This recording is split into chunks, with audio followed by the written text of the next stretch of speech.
voting. Been the big talk recently, right?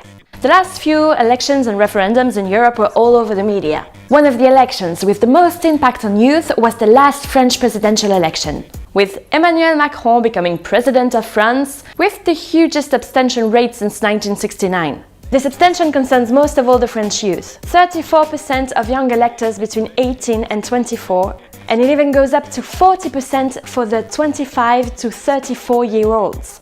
More than 1 out of 3 young people. In contrast, only 16% of the 60 to 69-year-olds abstained, and 12% for those over 70. Do you need a clue to know who will matter more to politicians? Those who vote. Apparently your grandparents. And instead of trying to understand those who don't vote, politicians tend to ignore them. They don't try harder to approach young people because of the image given to us. Young non-voters are seen like this. Did you go vote today? I decided to give a clue, my friend! I can vote as soon as they have dragons. But it's actually distrust of the political system and the lack of real alternatives that make us shun the conventional voting system, because it doesn't change anything. Nope, nope, nope, nope, nope, nope, nope, nope, nope. That frustration is clearly visible when we see that extreme left but also extreme right parties got most of France's youth votes on the first round. Tough news for Macron, who wants to show off the new and young side of his party. Vote for me, I'm young! Look, both of us have such smooth skin, that deserves a vote, right? Young people might understandably drift towards populists who promise immediate actions, while other parties keep the strategy of, let's take time and think about this for 5 years. Oh, everything's burning, but let's just stay calm. Daenerys, the dragon mother, will show you what's calm. The left, right and centre parties tend to see young people as part of the rest of the population, which we are, fair enough. But they also fail to see that we're a vulnerable part of society with immediate problems specific to our generation. Hi, I'm poorer than my parents and always will be. And while we already see that the future will be very different from now, politicians are still addressing our grandparents, who won't see that future. I still love your grandma, but come on. It's funny though, huh, Macron? Weren't you part of youth just a few years ago? Shouldn't you know a bit about our problems and what we care about? Young people have very few reasons why they should actually participate and vote.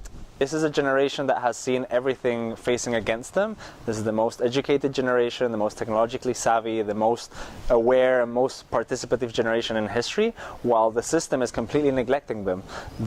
Political parties don't address their priorities and their issues, and they don't defend their rights. There's no young politicians whom they feel represented in the system.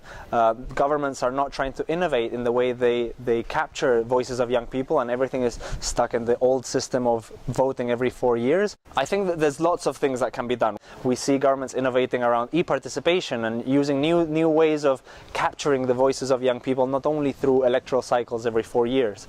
We see political parties including competent young people in their lists, which give a compelling story with a young person, and a young person feels represented to go and participate. We see governments institutionalizing youth participation through youth councils, through different participatory models. I think governments are starting to realize that they can no longer expect people to come and vote every 4 years, and young people are expressing political views in a whole different set of ways, through social media, by boycotting whole industries and products. Like, this is the most politically active generation in history, but they're doing it in different ways that governments can actually channel. So politicians need to understand that they need to address directly the issues that young people face, and this will lead to mass participation, because, as we said, this is a generation that has grown up with the internet, with technology, globally aware, wanting to have an impact and wanting to live by social justice, diversity and equality, and this is the generation that can fix the challenges of the 21st century, the only one equipped to do so. Shout out to our German friends. We're not forgetting about your recent elections. And Angela Merkel, don't you forget to work with your young people.